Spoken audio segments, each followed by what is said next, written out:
As we preview what the president will say tonight in the State of the Union, what are your expectations?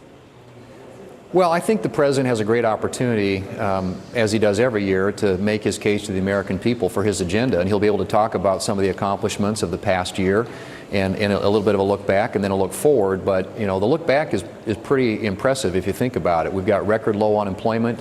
Wages are at a 10-year high. Business confidence is at a record level, and consumer confidence as well is at a record level.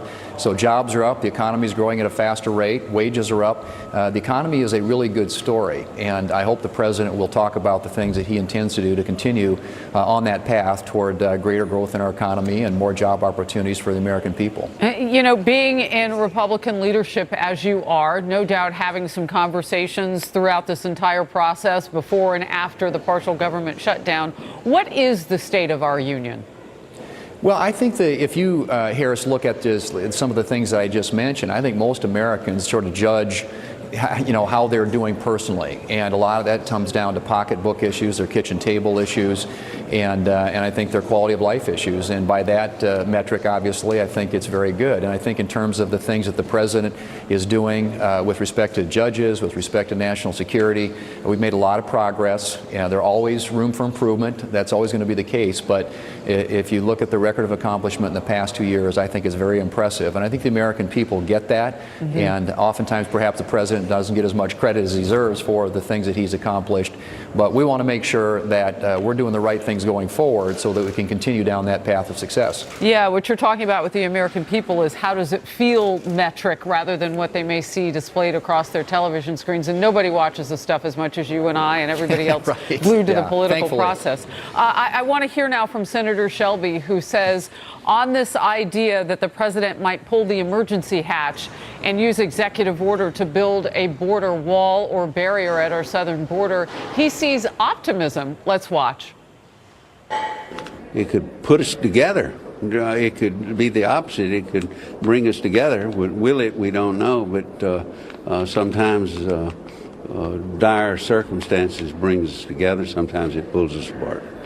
So, Senator Thune, just so we don't miss it, dire circumstances over an emergency executive order are kind of political compared with the dire circumstances of 800,000 people sitting waiting for their paychecks to resume. Put it to me plainly, though, is this the kind of pressure that this situation needs? I think that nobody wants to see, because it's not anybody's best interest to have another government shutdown and to have the federal workers experience what they went through this last time around. I think the best solution, Harris, is for the Democrats to come to the table and support things that they voted for in the past.